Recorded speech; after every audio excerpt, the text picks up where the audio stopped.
네, 안녕하십니까. 도겸입니다. 자, 오늘은 뭘 공부할 거냐면은, 요즘에 또 이제 이 민주당하고 이제 이 정부가, 또 이상한 걸 하나 만들었어요. 뭐 보면은, 코로나로 폐업하면은, 3달 후부터는 임대료를 안 내도 된다. 이게 이제 입법을 한다고 합니다. 지금 참 보면은, 우리가 지금 보면은, 위헌적인 어떤 법률들이 너무 많이 이제 제정되고 있는데, 이래서 이게 일당 독재하는 방식으로 국회의원들 숫자가 많으면 안 된다는 것을, 이번에 많이 진짜 배운 것 같아요. 아마 이제 국민들도 많이 배웠을 것 같아요. 많이 느꼈을 거예요. 이번에 서울시장 선거하면서 한 7, 80%가 이번에 이제 민주당을 찍지 않았잖아요. 이제 어떤 상식선이라는 게 있는데, 우리가 아는 상식이라는 게 있어요.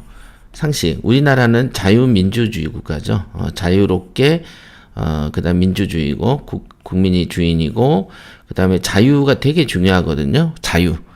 그죠? 자유평등 박애 이렇게 얘기하고, 우리나라 헌법은 거의 다 기본권이 자유를 전제로 기본권이 만들어져 있습니다. 그러니까 그리고 이 기본권의 이 자유라는 것에서 내려와서 이제 사유재산이라는 게 생기죠. 사유재산이 생기죠.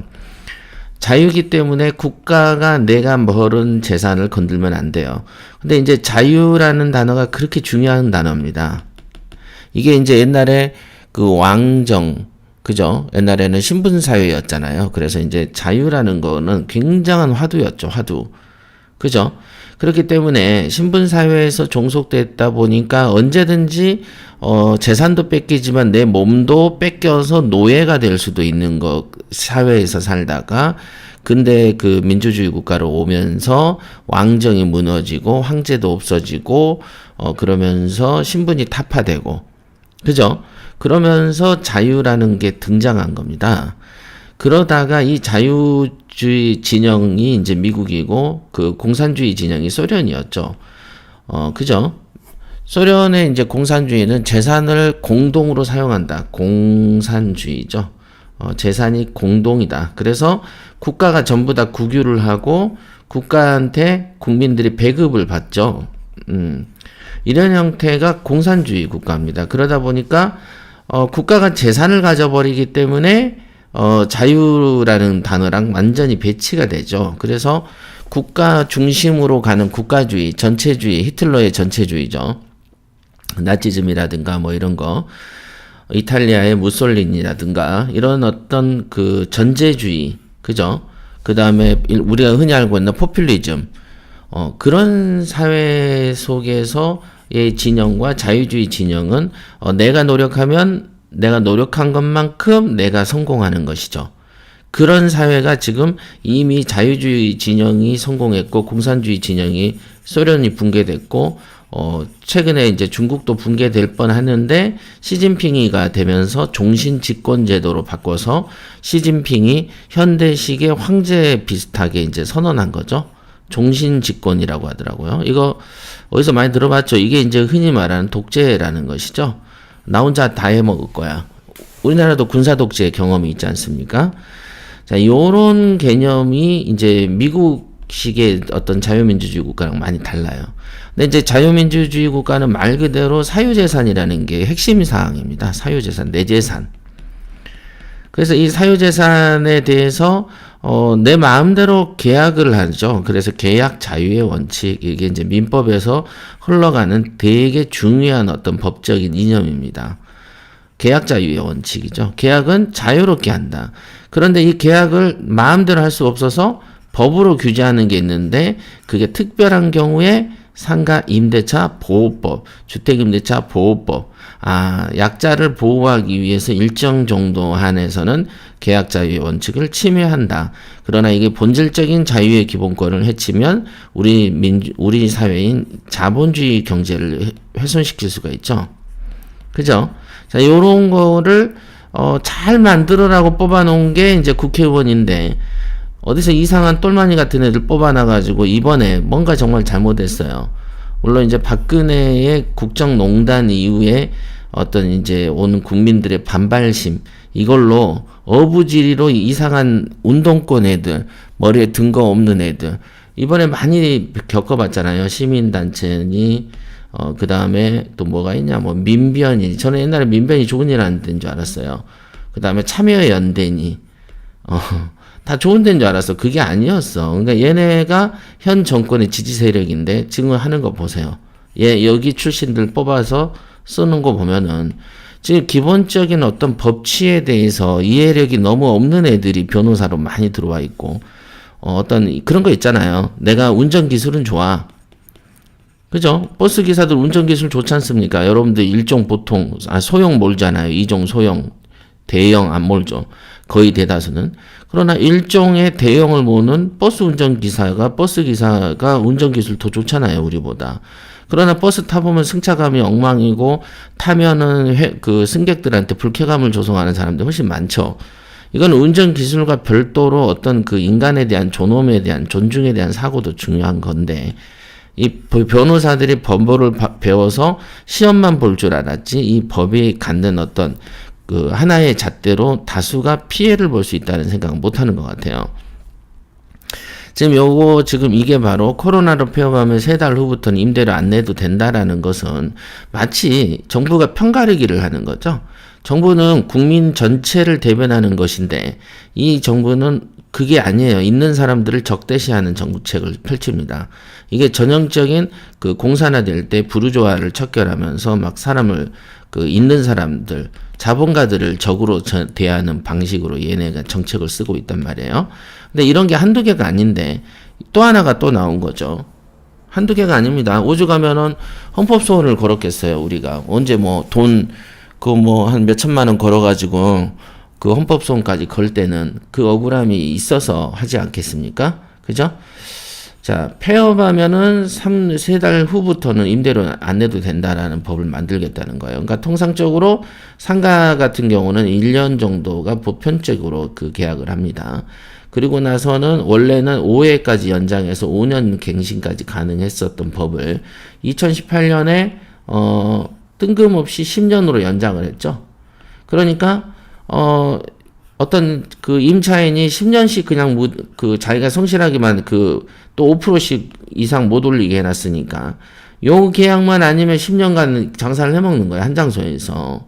그러니까 내 건물인데 예를 들면 미국 유학 갔던 아들이 귀국을 해서 나 1층에 얘한테 장사를 주고 싶어. 그래도 계약이 해지가 안 되는 거예요. 10년 동안. 그죠? 그러니까 예를 들면 내가 60살에 세입자를 들이면 70까지 같이 있는 건데 그 사이에 내가 아는 사람, 내 지인들에게 내 상가를 이용하게 하려고 해도 불가능한 거예요. 이게 심각한 자유의 재산권 침해가 되는 거거든요. 그죠? 원래 2년에서 5년으로 늘렸어. 그러면은 이 정도면 그래, 그럴 수 있겠지라고 하는 거가 정도가 심해지면은 누가 하나는 분명하게 피해를 보는 것이죠. 그래서 이 절묘한 이 무게중심을 잘, 천칭 같은 경우가 있다면 무게중심을 잘 맞춰야 되는 거거든요, 이게. 그런데 일방적으로 10년 딱 해버리면은 사유재산 침해가 극심해진다는 것이죠. 자, 요런 거죠. 그래서 이게 무슨 말인가, 이렇게 보면은, 별 내용은 없어요. 그냥 보면은, 폐업한 3달 후부터는 남은 계약을 끝낼 수 있도록 하는 방안을 확정했다. 그러니까, 보통 1년 계약을 했다 이거예요, 1년. 요즘에 2년 계약도 하는 경우도 있지만, 어쨌든 10년간은 갱신할 수 있는 권리를 임차인한테 엄청나게 줬어요. 그러면 여기서 1년을 한다고 하면 내가 여기서 이제 3개월 동안 해서 이제 폐업을 했어. 폐업하고 1달, 2달, 3달 이후에 이만한 이제 계약 기간이 있을 거 아니겠어요? 이 계약 기간 때문에 주로 이제 보증금에서 월세가 좀 까이죠. 월세가.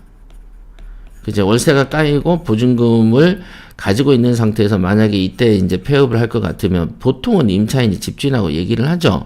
요만요만해서 힘듭니다. 그래서 이 집에다가 새로운 세입자를 드리도록 하겠습니다. 라고 하면은 집주인이 그러세요? 이렇게 얘기를 합니다.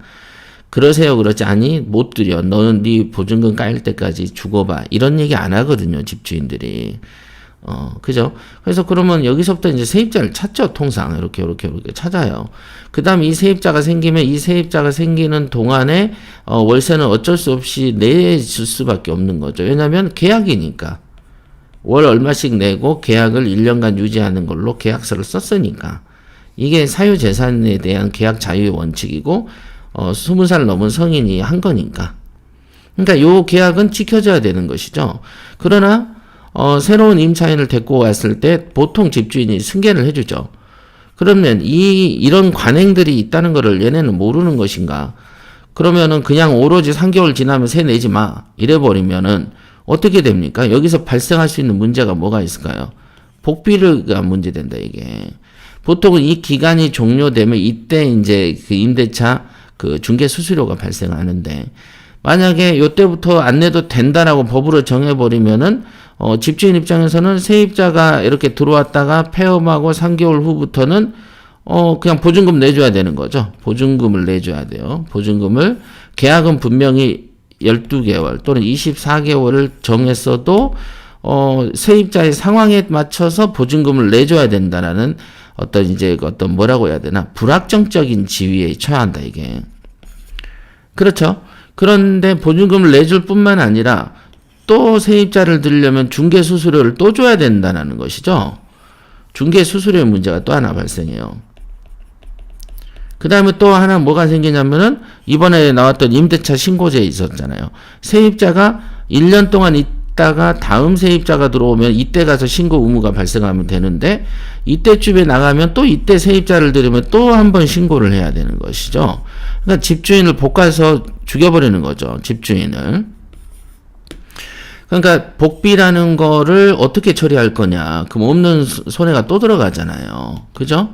그 다음에 복비 들어가죠. 전월세 신고제도 신고 의무가 또 부여돼서 번거로움이 어마어마해 계속 많아지죠. 근데 신고 안 하면 또 과태료 매긴다면서요. 몇백만 원. 그죠? 요런 부분들 아주 곤란하죠. 그러면은 이 어떤 결과가 생기는지 예측해 드려 볼까요? 어떤 결과가 생기냐면 집주인은 보증금을 적게 받으려고 할 거예요. 보증금을 많이 받으면, 보증금이 크면 월세가 낮아지죠. 그죠? 그래서 임차인들은 가능하면은 여건만 되면 보증금을 좀 더 주고 월세를 낮추려고 협상을 합니다. 그러나 이렇게 폐업하면 계약이 무효돼서 보증금을 금방 돌려줘야 되는 입장에 처한다고 생각하면 어떻게 해요? 보증금을 작게 받으려고 하겠죠. 보증금을 작게 받으려고 하겠죠. 그 다음에 어떻게 돼요? 보증금을 작게 받으니까 월세를 높게 받으려고 하겠죠. 그러면 이 조건 하에서 누가 힘들어요? 세입자가 힘들어지는 거야. 그러니까 이게 참 얘네가 참 진짜 멍청한 건데요. 이게 보면은 항상 이제 중요한 게 뭐냐면은 임대인하고 임차인이 있으면 얘네를 이렇게 적으로 삼고 국가가 얘 편에 딱 서가지고 얘를 때리는데, 임대인을 때리는데 정성을 다 바치는데, 보세요. 임대인을 때리면 그게 일로 가게 돼 있어. 요거는 상식이다, 이게. 사회 상식이죠. 그러니까 이런 상식을 없이 사는 곳에서 살아왔는지 모르겠는데, 이번에 그 전월세 할 때도, 임차인들의 부담이, 그죠? 계약갱신 청구권을 할 때도 임차인들이 힘들어진다라고 다 전문가들이 얘기했는데, 그냥 무시하고 그 법을 시행해서 임차인들이 더 힘들어지잖아요. 월세도 폭등하고 전세값도 폭등해 버렸잖아요. 그러면 이런 부작용이 나는 걸 눈으로 목격하면서 작년에 그 이낙연이나 이런 애들이 뭐라 했냐면 3개월만 지나봐라. 그게 작년 9월 8월인가 막 이럴 때였어요. 지금 어떻게 됐어요? 더 올랐잖아요, 다. 그래 놓고 이 정치인 애들은 책임을 안 진다는 거죠. 일평생 이렇게 살아온 애들인 거예요. 문제가 많죠. 문제가 많은 거예요. 이거는 그 임대인한테도 그 굉장한 피해가 생기죠. 임대인은 피해가 생겨서 보증금을 낮추려고 할 거고, 결국은 임차인 월세가 증가되는 상태가 벌어질 것이고요. 이렇게 돼버리면 이제 권리금 같은 거 인정 못 받죠. 이렇게 되는 상황이 어긋장이 될 거고요. 임대인과 임차인은 법적 소송 수가 늘어날 겁니다. 그러니까 다툼이 생기죠. 계층 간의 대립이죠. 이게 계급 투쟁이라고 표현하는 것들인데, 이게 공산화 과정에서 이런 게 많이 등장합니다. 계급 투쟁. 그래가지고 예를 들면 의사하고 간호사랑 싸움 붙이고, 집주인하고 세입자 싸움 붙이고, 임대인과 임차인 싸움 붙이고, 그죠? 요런 유들이 너무 많아요. 계급 간의 투쟁을 자꾸 촉발시키는데, 이건 잘못된 정책이다. 굉장히 잘못된 정책이고, 사유재산권을 심각하게 침해하는 것이다. 이렇게 볼 수 있고요. 이 민주당 의원이 냈나봐요. 이 법안을 통해서 임대인과 임차인의 권리가 재조정돼야 된다. 뭘 재조정돼? 그럼 지금은 잘못됐다는 얘기인가? 지금 얘네가 이게 법의식이 없는 애들이 국회의원이 되다 보니까 이런 일이 벌어지는 겁니다. 자, 보세요. 지금 제가 좀 이따가도 한번 잠깐 보여드릴 건데, 임대료 멈춤법이라는 게 작년에 막 화작을 했었어. 임대료를 멈추재. 코로나 때문에. 근데 왜 세금은 계속 뜯냐? 아니, 임대인이 있고, 임차인이 있으면 요 둘의 인간관계나 기타 등등으로, 그 조세 증감 이런 걸로 인해 가지고 임대료를 증감 청구를 할 수가 있어요. 그럼 임차인은 임대인한테 조세, 그 월세에 대해서 감액 청구를 하면 돼요. 지가 가진 현재 그 법제도가 잘 돼 있어. 그렇게 하면 돼요. 그죠? 그러면 임대인 입장에서는 이렇게 전국적인 코로나 시국에서, 물론 쌩 까는 사람도 있겠지만은 거의 대다수는 다 우리의 이웃들이기 때문에, 그래 하면서 조절이 돼요. 저 같은 경우도 조절 많이 했거든요. 해줘야지, 어떡해. 힘들다는데. 이번 달만 뭐 하자고 하고, 한 3개월만 깎아달라고 그러고, 그렇게 하는데 해주죠. 해줍니다. 이렇게 하고, 그러면은 임대인 입장에서도 금액이 좀 적고, 그러면 어떻게 돼요? 이 국가라는 애가 뭐를 해야 됩니까? 임대인한테도 세금 덜어주고 임차인한테는 전기, 수도, 공과금 안 받으면 되는 것이고, 지는 다 받을 거 다 받고 다 뜯을 거 뜯어가면서 둘이 간에 싸움 붙이면서 팔짱 끼고 앉아서 네가 나쁜 놈이야. 아니, 임대인 중에서는 세 받으면 다 부자인 줄 아는데 그게 아니거든요. 세입자보다는 부자일 수 있겠죠.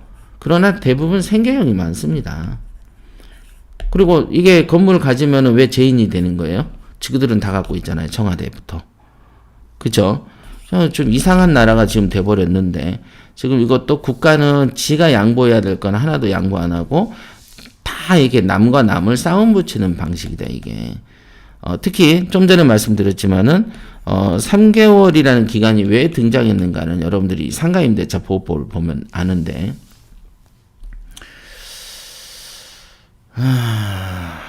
보자. 계약갱신 청구권 여기 있네. 예, 계약갱신 상가임대차에 보면 계약갱신이 있는데요. 보통 6개월에서 1개월 사이에서 갱신을 요구하면 되고요. 갱신을 거절할 사유 중에 하나가 3기 차임액을 해당하는 금액을 연체할 때, 즉 상가임대차는 이 3개월을 되게 중시 여겨요. 3개월. 그 다음에 갱신 청구권은 최초의 임대차 기간을 포함한 전체 임대차 기간이 10년을 초과하지 않는 범위에서 한다. 이게 2018년이야. 요거 만들 때도 엄청난 비난이 있었죠. 기어이 달았죠. 10년을 해놓은 거야. 그러니까 남의 건물에 10년씩은 그냥 막 살아버리게끔 법으로 해줘요. 그러니까 그 당시 이제 집주인들이 뭐라 했냐면, 상가 주인들이, 야, 그럼 30년 하든가 임차인한테 줘버려라, 차라리. 뺏어가. 요렇게 이제 말들이 있었어. 이거는 권리가, 잘못된 권리 방식이죠. 이거는 우리나라의 기틀인 자유민주주의 국가, 자본주의 국가의 체계를 흔들어버리는, 상가 임대차를 보호하라 그랬지, 남용하라고 한 적이 없는데, 지금은 남용하는 방식으로 가버렸어. 이게 뭐냐면 다 선거 때 표 얻으려고 하는 수작이죠. 이게 법이 누더기가 돼버렸어요. 얘네, 이 정권 들어와서는요. 여기 보세요. 요거는 2013년에 있었던 겁니다.